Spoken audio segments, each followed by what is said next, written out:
به نام خدایی که جان آفرید سخن گفتنم در زبان آفرید. اما بعد، السلام علیکم و رحمت الله و برکاته. از ابو هریره رضی الله عنه روایت شده است که رسول خدا محمد صلی الله علیه و سلم فرمودند: افریت از جن آمد تا نماز مرا خللدار کند. خدا مرا با او قدرت داد، من او را گرفتم و خواستم به ستون مسجد ببندم تا صبح شما او را ببینید. اما دعای برادرم سلیمان را به یاد آوردم که پروردگار را به من ملک ده که پس از من به کسی نصیب نگردد. پس او را رها کردم. این حادثه در صحیح البخاری و صحیح مسلم آمده است.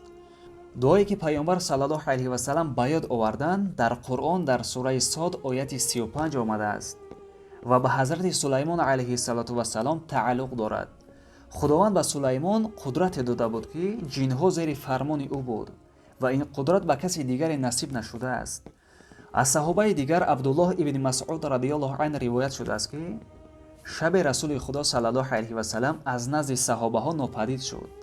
آنها او را نیافتند. صحابه ها به جستجو برآمدند، گمان کردند که شاید به او آسیب رسیده باشد. وقتی که صبح شد، پیامبر صلی الله علیه و سلم برگشتند.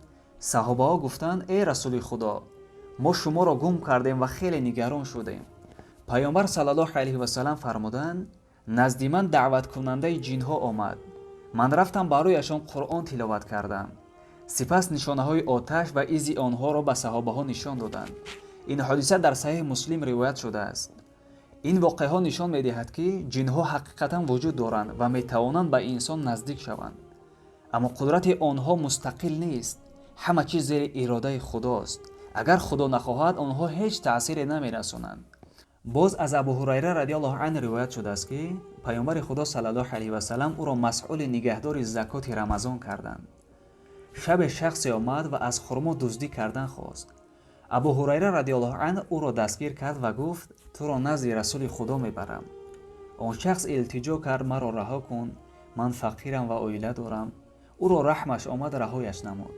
صبح پیامبر خدا صلی الله علیه و سلم فرمودند: او به تو دروغ گفت و او باز برمیگردد. این حالت 3 شب تکرار شد. در شب سوم آن شخص گفت: من به تو کلمه می آموزم که خداوند به وسیله آن تو را محافظت می کند.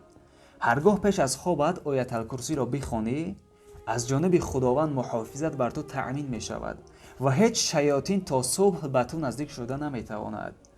صبح پیامبر خدا صلی الله علیه و سلم فرمودند: او به تو راست گفت، هرچند او دروغگو است. میدانی که او کی بود؟ او شیطان بود. این حادثه در صحیح البخاری آمده است. السلام علیکم و رحمت الله و برکاته.